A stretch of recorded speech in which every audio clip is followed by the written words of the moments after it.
মাধ্যমিক পরীক্ষার্থী বন্ধুরা, তোমাদের আগামীকাল মাধ্যমিক পরীক্ষা রয়েছে। শেষ মুহূর্তে সেরা 100টি এমসিকিউ সাজেশন নিয়ে তোমাদের জন্য আজকের আমাদের বিশেষ ভিডিও।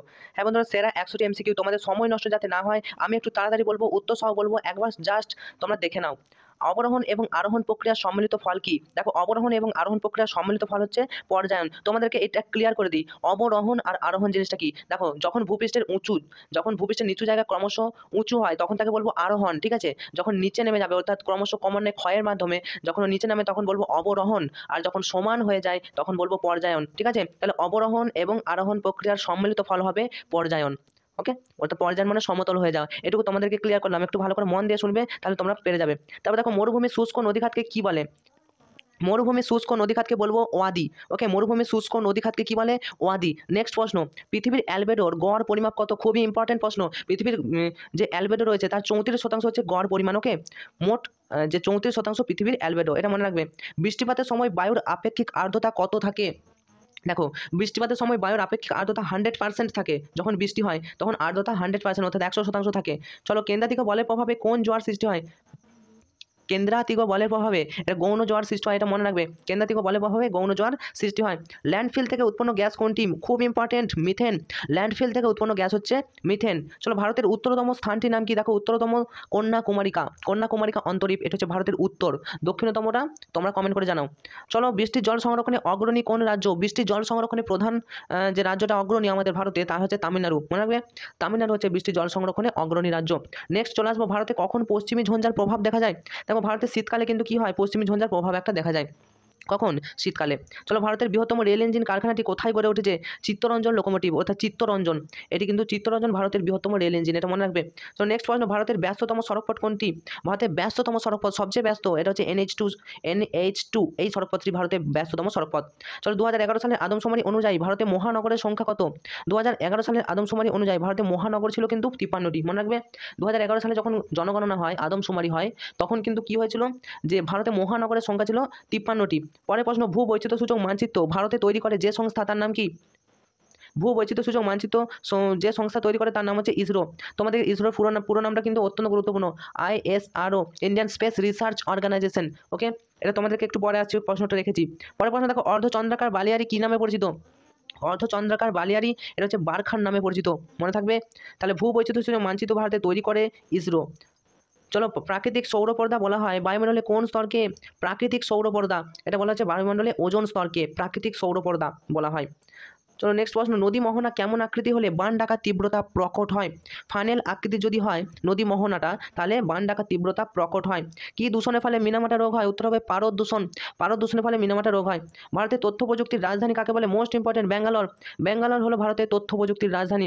চলো, 2011 সালের জনগণনা অনুযায়ী, হ্যাঁ দেখো, ব্যাঙ্গালোর হচ্ছে ভারতের তথ্য প্রযুক্তির রাজধানী, এটা মনে রাখবে। ব্যাঙ্গালোরে কিন্তু সমস্ত কিছু ইসরো, ব্যাঙ্গালোর মহারাষ্ট্র ইসরো, তো এই ইসরো রয়েছে তথ্য প্রযুক্তি টেকনোলজির দিক থেকে ব্যাঙ্গালোর কিন্তু এগিয়ে, এটা মনে রাখবে। চলো, 2011 সালের জনগণনা অনুযায়ী ভারতে প্রতি 1000 পুরুষের নারীর সংখ্যা কত? 2011 সালের জনগণনা অনুযায়ী ভারতে যে প্রতি 1000 জন পুরুষের মধ্যে 943 জন তারাই হলো নারী।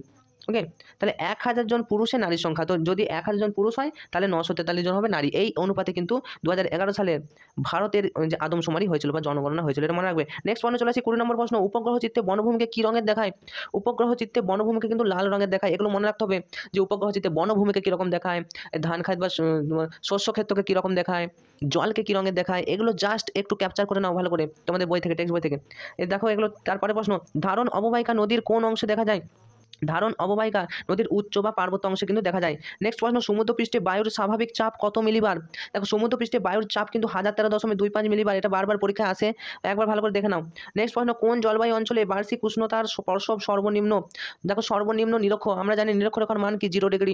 তো নিরক্ষীয় জলবায়ু অঞ্চলে কিন্তু বার্ষিক উষ্ণতার প্রসব সর্বনিম্ন।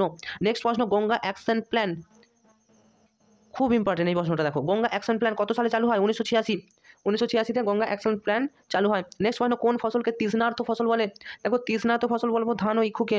তো এটা তোমরা একটু কমেন্ট করো, ইক্ষু, আমার যাই হোক মনে হচ্ছে ইক্ষু হবে, তো শুধুমাত্র ইক্ষু হয়। তো একবার তোমরা এটা দেখে নাও, ধান ও ইক্ষুকে নাকি শুধুমাত্র ইক্ষুকে, যেহেতু তোমাদের মাধ্যমিক পরীক্ষা দেবে একটু সিরিয়াস হতে হবে। কোন ফসলকে তৃষ্ণার্ত ফসল বলে? আমার মনে হচ্ছে ইক্ষু, তোমরা একবার দেখে নাও। সরলবর্গীয় অরণ্য অঞ্চলের তলদেশের মাটিকে কি বলে? সরলবর্গীয় অরণ্য অঞ্চলের তলদেশের মাটিকে বলে পটজল মাটি। নেক্সট প্রশ্ন, ভারতের একক বৃহত্তম শিল্পের নাম কি? খুব গুরুত্বপূর্ণ প্রশ্ন। ভারতের একক বৃহত্তম শিল্পের নাম হচ্ছে কার্পাস বয়ন শিল্প। নেক্সট, সাদা কালো উপগ্রহ চিত্রকে কি বলে? Grey scale. গ্রে স্কেল, সাদা কালো উপগ্রহ চিত্রকে গ্রে স্কেল বলে। নেক্সট, বায়ু ও জলাধারার সম্মিলিত কার্যের ফলে গঠিত ভূমিরূপ নাম কি? বায়ু ও জলাধারা, পেডিমেন্ট। বায়ু ও জলাধারা সম্মিলিত কার্যের ফলে ভূমিরূপ যে নাম সেটা হচ্ছে পেডিমেন্ট। নেক্সট প্রশ্ন, কোনো বছর প্রশান্ত মহাসাগরের পূর্বে পেরু ও ইকুয়েটর কোনো বছর প্রশান্ত মহাসাগরের পূর্বে পেরু ও ইকুয়েটর উপকূলের উষ্ণতা সাধারণের থেকে কমে যাওয়ার কারণ কি? উত্তর হবে লা নিনা। লা নিনার কারণে প্রশান্ত মহাসাগরের পূর্বে পেরু এবং ইকুয়েডর উপকূলের উষ্ণতা সাধারণের থেকে কমে যায়। মনে রাখো, কোথায় ঋতু পরিবর্তন দেখা যায় না? আমরা বলেছি নিরক্ষরেখার মান 0 ডিগ্রি, আর নিরক্ষীয় জলবায়ুতেও যার কোনো হেরফের হয় না, অর্থাৎ ঋতু পরিবর্তন কিন্তু দেখা যায় না। নেক্সট প্রশ্ন, কোন স্রোতের প্রভাবে ব্রিটিশ দ্বীপপুঞ্জ ও নরওয়ে উপকূল সারা বছর বরফ মুক্ত থাকে? উত্তর আটলান্টিক স্রোত। মনে রাখবে, উত্তর আটলান্টিক স্রোতের প্রভাবে ব্রিটিশ উপকূল, দ্বীপপুঞ্জ ও নরওয়ে উপকূল সারা বছর কিন্তু বরফমুক্ত থাকে। নেক্সট পয়েন্ট, ভারত মহাসাগরের সমুদ্র স্রোত নিয়ন্ত্রিত হয় কার দ্বারা? ভারত মহাসাগরে যে সমুদ্র স্রোতটা না, এটা নিয়ন্ত্রিত হয় মৌসুমী বায়ুর দ্বারা। ওকে, নেক্সট পয়েন্টে চলে আসবো, ধোঁয়া ও ধুলোর মতো বজ্র নিষ্কাশনের ব্যবস্থাপনার নাম কি? ধোঁয়া এবং ধুলোর মতো বজ্রকে নিষ্কাশন করার ব্যবস্থার নাম হচ্ছে স্ক্যাবার। নেক্সট পয়েন্ট, ভারত ও চীনের মধ্যে অবস্থিত সীমারেখার নাম কি? মনে রাখো, ম্যাকমোহন লাইন। ভারত চীন ম্যাকমোহন লাইন। ভারত পাকিস্তানের মধ্যে রেড অ্যালার্ট জারি হয়েছে, জম্মু কাশ্মীরকে নিয়ে শুধুমাত্র কি হয়, যুদ্ধ হয়। তো ভারত পাকিস্তান মনে রাখবে রেড ক্লিফ লাইন। রেড অর্থাৎ লাল, আর লাল হচ্ছে যুদ্ধের অর্থ বহন করে। তাহলে ভারত পাকিস্তানের মধ্যে কি রয়েছে? Red cliff line. ভারত চীন হবে ম্যাকমোহন লাইন। অ্যাকচুয়ালি বুঝতে পেরেছো, এরকম রিলেট করে যদি মনে রাখতে পারো তাহলে অনেকটাই ভালো হয়। ভারত চীনের মধ্যে ম্যাকমোহন লাইন, ভারত এবং পাকিস্তানের মধ্যে রেড ক্লিফ লাইন, আর আর ডুরান্ট লাইন, কত ডিগ্রি কি চ্যানেলগুলো, 9 ডিগ্রি চ্যানেল, এই চ্যানেলগুলো একটু মনে রাখো তো। চলো নেক্সট পয়েন্টে চলে আসি, ভারতের মূল ভূখণ্ডের দক্ষিণতম বিন্দুর নাম কি? সবাই ভুল করো, মূল ভূখণ্ডের আর ভূখণ্ডের। ভারতের দক্ষিণতম বিন্দু হচ্ছে ইন্দিরা পয়েন্ট। মনে রাখবে, ভারতের মূল ভূখণ্ডের দক্ষিণতম বিন্দু হচ্ছে ইন্দিরা পয়েন্ট। চলো, উত্তর পশ্চিম ভারতে গ্রীষ্মকালে যে ধূলিঝড় দেখা যায় তার নাম কি? উত্তর পশ্চিম ভারত, উত্তরে হলে আঁধি। উত্তর পশ্চিম ভারতে যে ধূলিঝড় দেখা যায় তাকে বলা হচ্ছে গ্রীষ্মকালে হাওয়া, সেটা হচ্ছে আঁধি। চলো, ভারতের বৃহত্তম শঙ্কর ইস্পাত কারখানা কোথায় গড়ে উঠেছে? ভারতের বৃহত্তম শঙ্কর ইস্পাত কারখানা গড়ে উঠেছে সালেমে। সালেম ভারতের বৃহত্তম শঙ্কর ইস্পাত কারখানা গড়ে উঠেছে। নেক্সট প্রশ্ন, 2011 সালের আদমশুমারি অনুযায়ী ভারতের সর্বাধিক জনঘনত্বপূর্ণ রাজ্যের নাম কি? অত্যন্ত গুরুত্বপূর্ণ। দেখো, বিহার। এই বিহার কিন্তু সর্বাধিক জনঘনত্বপূর্ণ রাজ্য। জনঘনত্ব অর্থাৎ কম জায়গার মধ্যে বসবাসকারী সর্বাধিক জনঘনত্বপূর্ণ রাজ্য হচ্ছে বিহার। নেক্সট পয়েন্ট, উদীয়মান শিল্প কাকে বলে? প্রত্যেকটা পয়েন্ট দেখছো ইম্পর্টেন্ট। পেট্রো রসায়ন শিল্পকে বলা হচ্ছে উদীয়মান শিল্প, মনে রাখবে, পেট্রো রসায়ন শিল্প। নেক্সট পয়েন্ট, ভারতের মহাকাশ গবেষণা কেন্দ্র ইসরো এর সদর দপ্তর কোথায়? আমরা আগেই বলছিলাম টেকনোলজির শহর ব্যাঙ্গালোর। তাহলে কর্ণাটকের ব্যাঙ্গালোরে কিন্তু কি ভারতের মহাকাশ গবেষণা কেন্দ্র ISRO অর্থাৎ ইন্ডিয়ান স্পেস রিসার্চ অর্গানাইজেশন অবস্থিত। 4R এর পুরো কথা কি? অত্যন্ত গুরুত্বপূর্ণ, দেখো মনে রাখো, reduce, reuse, recycle and refuse. Reduce, reuse, recycle and refuse. Okay, R F কথার পুরো অর্থ কি? মোস্ট ইম্পর্টেন্ট এই প্রশ্নটাও। আর এফ অর্থাৎ রিপ্রেজেন্টেটিভ ফ্র্যাকশন। নেক্সট পয়েন্ট, ধানের খোসা পচে কোন গ্যাস নির্গত হয়? অত্যন্ত সবাই জানো, ধানের যে ধান বাড়িতে কোন গ্যাস পাওয়া যায়? Methane gas. মনে রাখবে, মিথেন গ্যাসকে মার্স গ্যাসও বলা হয় এই জন্য। চলো, কোন বন্দরকে স্বামী বিবেকানন্দ বিমানবন্দর নামকরণ করা হয়েছে? দেখো, স্বামী বিবেকানন্দ বিমানবন্দর নামকরণ করা হয়েছে রায়পুরকে। চলো, ভারতের কোথায় কার্পাস গবেষণাগার অবস্থিত? উত্তর হবে নাগপুরে ভারতের কার্পাস গবেষণাগার অবস্থিত। পাঞ্জাবের নবীন পলিগঠিত অঞ্চলকে কি বলে? মনে রাখো, বেট। পাঞ্জাবের নবীন পলিগঠিত অঞ্চলকে বলে বেট। হাম্বল স্রোত কোন মহাসাগরে দেখা যায়? দেখো, হাম্বল স্রোত প্রশান্ত মহাসাগরে হাম্বল স্রোত দেখা যায়, এটা মনে রাখতে হবে, কিচ্ছু করার নেই। হাম্বল স্রোত এটা হচ্ছে প্রশান্ত মহাসাগরে দেখা যায়। পাঞ্জাবের নবীন পলিগঠিত অঞ্চলকে কি বলে? পাঞ্জাবের আছে তাহলে বেট, পাঞ্জাবের হলে নবীন পলিগঠিত অঞ্চলকে বলছে বেট। চলো, NASA নাসা আমেরিকান, ভারতের যেমন ইসরো মহাকাশ গবেষণা কেন্দ্র, সেরকম ভারতের যদি বলি ইসরো, তেমনি আমেরিকা যদি বলি তাহলে হয়ে যাবে NASA. NASA the full form হলো national aeronautic and space administration. Okay, next, ফ্রান্সের কোন উপত্যকায় প্রবাহিত শীতল বায়ুর নাম কি? ফ্রান্সের রোন উপত্যকায় প্রবাহিত শীতল স্থানীয় বায়ুর নাম কি? মিস্ট্রাল। ফ্রান্সের শীতল বায়ু হচ্ছে মিস্ট্রাল। মনে রাখবে, যদি ভারতের উষ্ণ বায়ু গ্রীষ্মকালে বয়ে চলে সেটা হচ্ছে আঁধি, আগে পড়েছি উত্তরে। আচ্ছা, ভারতের বৃহত্তম সমভূমির নাম কি? মনে রাখো, গঙ্গা ব্রহ্মপুত্র সমভূমি ভারতের বৃহত্তম সমভূমি। অসমে কোন কোন নদীর সমন্বয়ে ব্রহ্মপুত্র তৈরি হয়েছে? উত্তর হবে ডিহং, ডিব্বং ও লোহিত। এই নদীর সমন্বয়ে ব্রহ্মপুত্র কিন্তু তৈরি হয়েছে। ওজোন গ্যাসের ঘনত্ব মাপার একক কি? উত্তর হবে ডবসন একক। ওজোন গ্যাসের ঘনত্ব মাপা হয় ডবসন এককে। কোন নাতিশীতোষ্ণ জলবায়ু অঞ্চলে সারা বছর স্বল্প বৃষ্টিপাত হয়? তাহলে এটা দেখো খুব ইম্পর্টেন্ট, যেটা বললাম ওজোন গ্যাসের ঘনত্ব মাপা হয় কি করে? ডবসন এককে। মনে রাখবে কোন নাতিশীতোষ্ণ জলবায়ু অঞ্চলে সারা বছর স্বল্প পরিমাণে বৃষ্টিপাত হয়? উত্তর হয়ে যাবে ব্রিটিশ জলবায়ু অঞ্চলে সারা বছর স্বল্প বৃষ্টিপাত হয়। ভারতের কেন্দ্রীয় ধান গবেষণাগার কেন্দ্র কোথায় রয়েছে? মোস্ট ইম্পর্টেন্ট, কেন্দ্রীয় ধান গবেষণাগার কেন্দ্র রয়েছে পুসাতে। মনে রাখবে ধান গবেষণাগার কেন্দ্র এটা হচ্ছে পুসাতে অবস্থিত। নেক্সট প্রশ্ন, ভিস হর্ন পিরামিড চূড়া কোথায় অবস্থিত? ভিস হর্ন পিরামিড চূড়া সুইজারল্যান্ডে অবস্থিত। ভিস হর্ন পিরামিড চূড়া, ভিস হর্ন। নেক্সট মানে বহির্জাত প্রক্রিয়াগুলির মধ্যে সবচেয়ে বেশি কে প্রভাব ফেলে? দেখো এটা ঠিকই, বহির্জাত প্রক্রিয়াগুলির মধ্যে সবচেয়ে বেশি প্রভাব ফেলে কিন্তু নদীর যে জল, সেই জলটা বহির্জাত প্রক্রিয়াতে কি হয়? বহির্জাত প্রক্রিয়ার ফলে সৃষ্ট ভূমিরূপগুলো অনেক রয়েছে। তো এই যে ভূমিরূপগুলো গঠনে নদী কিন্তু অত্যন্ত গুরুত্বপূর্ণ ভূমিকা পালন করে। নদী সঞ্চয় কার্যের মাধ্যমে ভূমিরূপ সৃষ্টি হয়, ক্ষয় কার্যের মাধ্যমে সৃষ্টি হয়। সঞ্চয় কার্য, ক্ষয় কার্য, বহন কার্য, অর্থাৎ নদীর যে গুরুত্ব সেটা কিন্তু বহির্জাত প্রক্রিয়ায় সব থেকে বেশি। ওকে, মনে রাখবে। নেক্সট পয়েন্টে চলে আসি, হিমবাহের উপর অনেকগুলি সমান্তরাল ফাটলকে কি বলে? ক্রেভাস। হিমবাহের উপরে অনেকগুলি সমান্তরাল ফাটলকে বলে ক্রেভাস। পম্পাস তৃণভূমিতে প্রবাহিত স্থানীয় বায়ুর নাম কি? উত্তর লেখো পম্পেরো। পম্পাস তৃণভূমিতে প্রবাহিত স্থানীয় বায়ুর নাম হলো পম্পেরো। মোরা কোটাল কোন তিথিতে হয়? অত্যন্ত গুরুত্বপূর্ণ, দেখো শুক্ল এবং কৃষ্ণপক্ষের অষ্টমী তিথিতে কি হয়? মোরা কোটাল হয়। শুক্ল এবং কৃষ্ণপক্ষের অষ্টমী তিথিতে মোরা কোটাল হয়। নেক্সট, সংগৃহীত পৌর বজ্র শহর থেকে দূরে সংগৃহীত পৌর বর্জ্য শহর থেকে দূরে মাটিতে পুঁতে দেওয়ার পদ্ধতিকে কি বলে? মনে রাখো ল্যান্ড ফিলিং। সংগৃহীত যে পৌর বর্জ্য অর্থাৎ পৌরসভার যে বর্জ্যগুলো সেগুলো মাটিতে পুঁতে দেওয়াকে বলে কিন্তু কি? Land feeling. নেক্সট মানে চলে আসবো, ভারতের ক্ষুদ্রতম প্রতিবেশী দেশটির নাম লেখো। তোমরা জানো সব থেকে ক্ষুদ্রতম প্রতিবেশী দেশ যদি বলি ভারতের, তাহলে হচ্ছে মালদ্বীপ। আর সব থেকে ক্ষুদ্রতম দেশ যে হচ্ছে ভ্যাটিকান সিটি, কিন্তু ভারতের প্রতিবেশী নয়। তাহলে ভারতের প্রতিবেশী ক্ষুদ্রতম দেশ হচ্ছে মালদ্বীপ, মনে রাখবে। নেক্সট পয়েন্ট, গঙ্গা সমভূমির নবীন পলিগঠিত অঞ্চলকে কি বলে? গঙ্গা সমভূমির নবীন, দেখো নবীন হলে খাদার, প্রাচীন হলে ভাঙার, একটু মনে রাখবে ভাঙ্গার। তাহলে নবীন, গঙ্গা সমভূমির নবীন পলিগঠিত যে ভূমি বা মাটি তাকে বলে কিন্তু খাদার, আর প্রাচীন হলে বলে দিলাম ভাঙ্গার। মানে উৎস অঞ্চলে ব্রহ্মপুত্র কি নামে পরিচিত? উৎস অঞ্চলে ব্রহ্মপুত্র কিন্তু সাংপো নামে পরিচিত। ওকে, উৎস অঞ্চলে ব্রহ্মপুত্র কি নামে পরিচিত? উৎস অঞ্চলে ব্রহ্মপুত্র সাংপো নামে পরিচিত। ভারতের অধিকাংশ স্থান কোন মৃত্তিকা দ্বারা আবৃত? দেখো ভারতের অধিকাংশ স্থানই কিন্তু পলি মাটি দ্বারা আবৃত। ভারতের চা উৎপাদনে প্রথম রাজ্য কোনটি? দেখো ভারতের চা উৎপাদনে অসমের চা কিন্তু বিখ্যাত। তো প্রথম রাজ্য যদি বলি অসম, তারপরে আমাদের দার্জিলিং তো রয়েছে। ভারতের চা উৎপাদনের প্রথম রাজ্য হচ্ছে অসম। ভারতের দীর্ঘতম জাতীয় সড়ক কোনটি? দেখো NH7। আমি এর আগে একটা জাতীয় সড়ক নিয়ে প্রশ্ন করেছি, দেখো মনে রয়েছে NH2। ভারতের ব্যস্ততম জাতীয় সড়ক, ঠিক আছে, ভারতের ব্যস্ততম জাতীয় সড়ক হচ্ছে NH2। আর দীর্ঘতম জাতীয় সড়ক যদি বলি NH7। আন্তর্জাতিক সিরিজ মানচিত্রের স্কেল কত? আন্তর্জাতিক সিরিজে মানচিত্রের স্কেল হচ্ছে 1:10, এর গায়ে থাকবে 5টা শূন্য, মনে রাখবে 10-এর গায়ে 5টা শূন্য, 1:10 0,0,0,0,0,